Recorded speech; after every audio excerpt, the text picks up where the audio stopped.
Ready?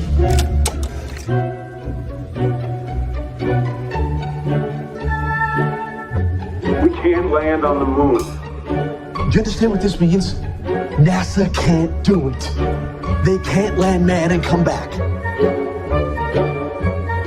Kubrick is getting NASA to make sure that his space movie looks like real space. And so we're going to use his space movie to make sure the real space movie looks like space. Understand how crazy that is? We can make a film that shows us going to the moon without actually doing it. Have you not had an ethical problem with this at all? This is like one of those good lies, like Santa Claus and the Easter Bunny. If they find out what we're doing, then they're dead. You are being paranoid. You want the conspiracy theory? Yeah.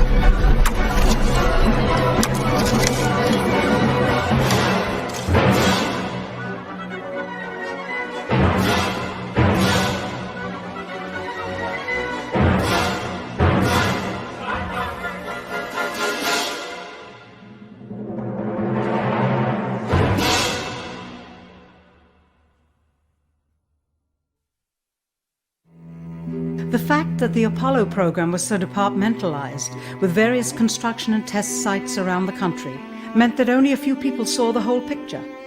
And for the first time ever, there was no independent press coverage of such an historical event. Whatever pictures and sound were distributed to the public were strictly controlled and previewed by the federal government. They were then disseminated unchecked until this hour. For who would realize that the unthinkable was not only possible, but absolutely true?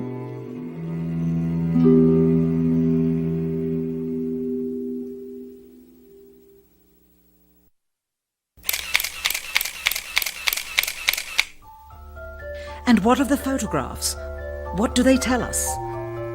On 3 separate occasions, our office asked NASA's Public Relations Department for every single picture of an astronaut on the surface of the moon, just during the maiden voyage of Apollo 11.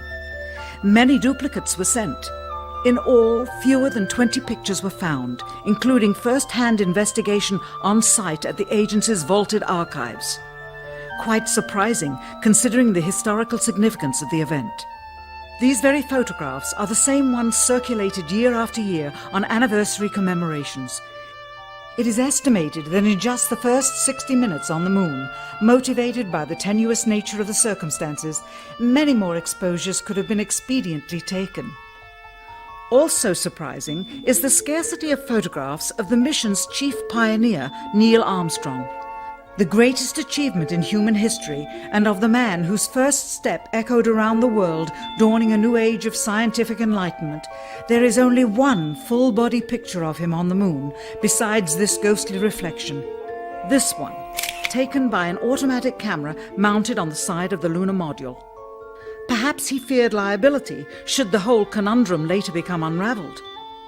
Perhaps he has forgotten that he attested to the authenticity of the event with his signature on this plaque engraved by the federal government. In fact, in the more than 30 years since the event, aside from NASA's initial press conference and the occasional brief anniversary remarks where few questions were permitted, he has never given one on-camera interview to anyone, ever. From an analytical standpoint, photographic anomalies have to be sought out with an understanding of lighting and shadows. The most straightforward is simple. When objects are lit solely by the sun, as all the scenes on the moon were said to be, after all, lighting equipment was not only impractical, it was unnecessary in bright sunlight, then all shadows, regardless of the landscape, will run parallel with one another and never intersect, as shown by this example. In these seldom-seen photographs, obtained from a rarely used auxiliary NASA archival site, it is clear that these scenes were lit with artificial light. These shadows, which are cast at different angles, are evidence that a second light source is being used. In addition, the sun would not cause an isolated hotspot like this, only an artificial light would. Again, intersecting shadows and another hotspot. And again. and again. It is simply impossible for this picture to have been taken with sunlight on the moon. Here, the shadows are shown to be as black as pitch. And yet here, completely in a shadow, the astronaut is lit up like a Christmas tree. How can this be? Or this, on the shadow side of the lunar module. In this magnification of an Apollo photograph, a rock, very likely a papier-mâché prop because of the crease here, is categorized with the letter C. In later releases of the same picture, the letter is gone, probably airbrushed out. Here, a crosshair, which was burned directly into the image from the film plate, and thus should always appear on top of the objects in the photograph, appears behind the object in this scene, clearly revealing a composite of two pictures into one. Someone apparently forgot to create a burn crater underneath the lunar module's 10,000-pound thrust engine, despite the fact that during ground tests there was a real concern for the vehicle falling into the hole the engine created as it descended. Here is a depiction based on the latest specifications and scientific data. In these enlargements, it looks as though the lunar module was simply placed there. Not even one speck of moon dust on the landing pod. As a result, all subsequent flights had to have the same discrepancy, which was explained away by the effect of no atmosphere. And what about stars? On the moon, with no atmosphere, they must have been quite a sight to behold. Yet there is seldom any mention of them, if ever, by any of the astronauts on any of the missions. Undoubtedly, creating a mural with all the constellations properly placed in the sky would have been virtually impossible to create accurately, much less realistically. A competent amateur astronomer would have been able to call attention to the slightest error in measurement. The answer? Not to talk about the stars. Ever. In their post-flight press conference, it was the only question to which Neil Armstrong responded with an absence of memory. When you looked up at the sky, could you actually see the stars and the solar corona in spite of the glare?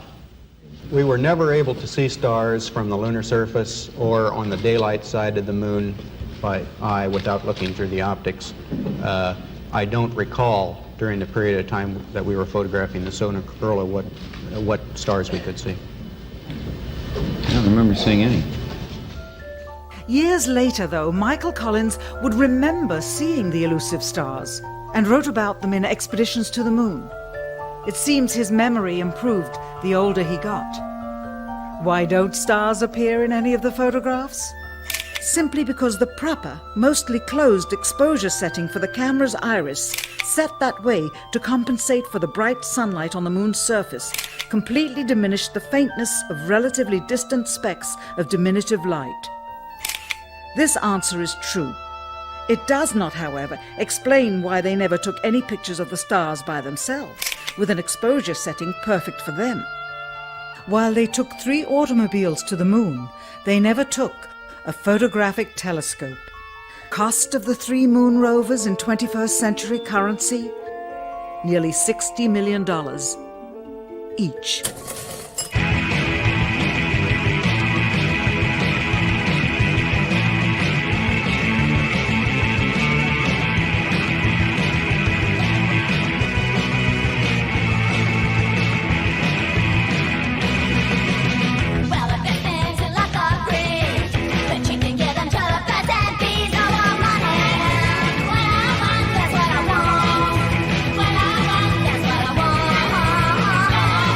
What I want.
was all this money going?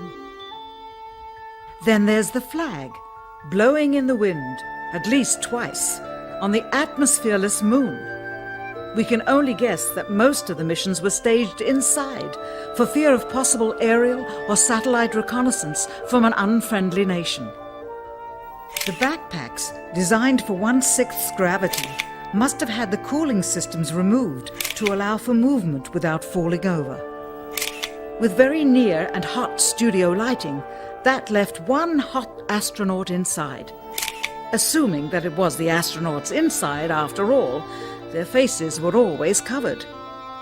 The necessary mammoth amounts of air conditioning were probably responsible for the air current. Here the editor cuts to a still shot of the flag, just as the effect becomes noticeable. Here it is unchecked.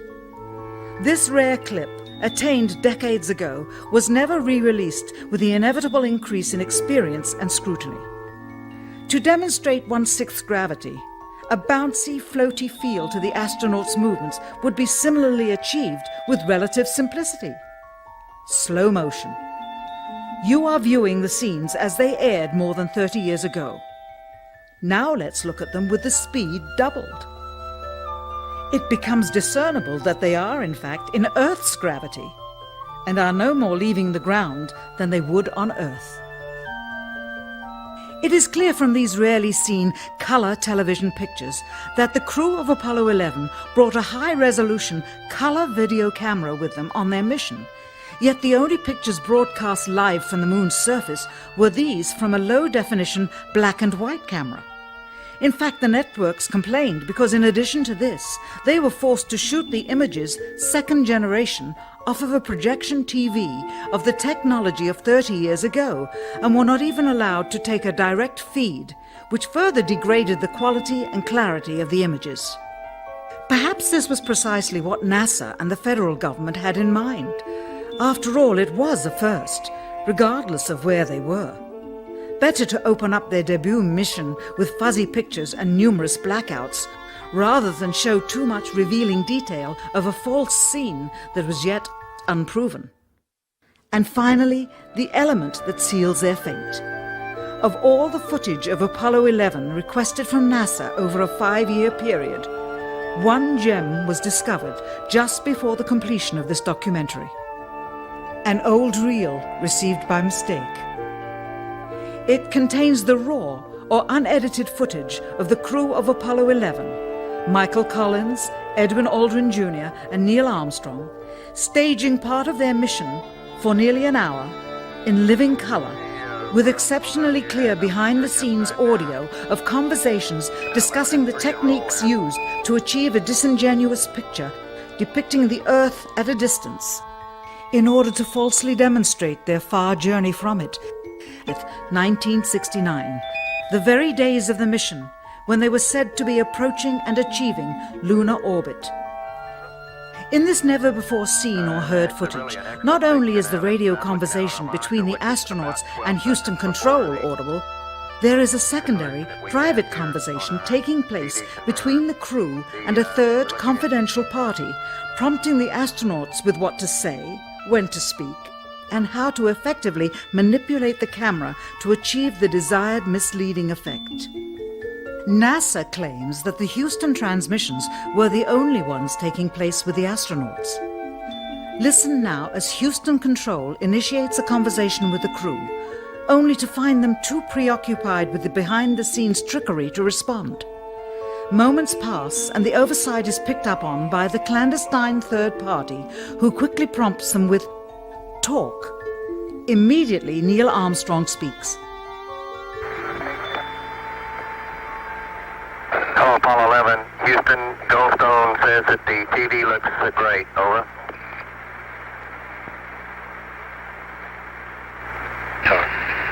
Okay, Roger. We're wrapping in on Earth. Again, the illusion they are attempting to create is the Earth at a distance, to demonstrate their far journey from it, and their ability to survive passing through the Van Allen radiation belts. Understand, too, that only about 20 seconds of this raw footage was ever broadcast to the public, and these conversations discussing their deception were believed to be private, until now. Here they discuss that these television transmissions were in fact not broadcast live as everyone believed. They were first screened and edited for playback later. Roger, Neil. We just wanted a narrative such that we can, when we get to playback, we can sort of correlate what we're seeing. Thank you very much. Here they discuss the fact that they have turned out the lights and have blocked out sunlight from entering the spacecraft through the other windows as to not cause any reflected light to fall onto the spacecraft's wall in the foreground. Okay, very good. Well, we shut out the sun coming in some of the other windows into the spacecraft, so it's looking through the number one window, and there isn't any reflected light. The reason this was done is so that the truth of the matter would not be revealed. It is this. Though the federal government would have you believe that this is a view of Earth from a distance out of the spacecraft's window as it nears the moon, it is not. What they have ingeniously done is placed the camera at the back of the spacecraft and centered the lens on a circular window in the foreground, outside of which it is completely filled with the Earth in low orbit. The circumference of the window then appears to be the diameter of the Earth at a distance, with the darkened walls of the spacecraft appearing to be the blackness of space around it. That is why they wanted the interior dark and blocked out the sun from entering through the other windows. Here you can see the extruded window, probably 2 inches thick at the bottom. This is because the Earth's shine is coming in at a downward angle. It also causes the Earth to appear to be an irregularly shaped circle, for you are seeing the outside of the window at the bottom and the inside of the window at the top, which together form 2 different sized halves of a circle. Subsequently, this take was never used. As they perfected the shot, a crescent-shaped piece of black material was inset slightly into the window to create the illusion of the Earth's terminator line dividing night and day. It is uncannily convincing. During this segment, intended to be edited and played back later for the worldwide television audience, dated July 18, 1969, Neil Armstrong condemns himself as he states that he is 130,000 miles out, or halfway to the moon, as the NASA flight log also states on this date, when he is in reality in low Earth orbit of a few hundred miles. Roger, Houston, Apollo 11. Calling in from about 130,000 miles out. Here, during another segment, also intended to air after review, Neil Armstrong falsely explains to the viewers how the shot is attained by putting the camera's lens to the window's glass, as it would have to be if they were the claimed distance away from the Earth. We only have one window that has a view of the Earth, and it's filled up with the TV camera. If the window was completely filled up with a TV camera, as he stated, then an astronaut's arm would not be able to get between the camera and the window, as it obviously does here in this outtake. South America becomes invisible just off beyond the Terminator or inside the shadow. You can also notice how the astronaut operating the camera reacted to the mistake by attempting to pan away from it. Blue gas, see white bands of major cloud formations across the Earth. This is a segment that they believed wasn't even being recorded, much less suitable for broadcast, for the lens was being zoomed out and the scene was being changed to that of an interior of the astronauts at work, and apparently the stop button popped back up on the recorder without notice. Here is the diffused work light that they used to see camera controls, but not throw light onto the spacecraft's wall. Here they remove part of the crescent insert.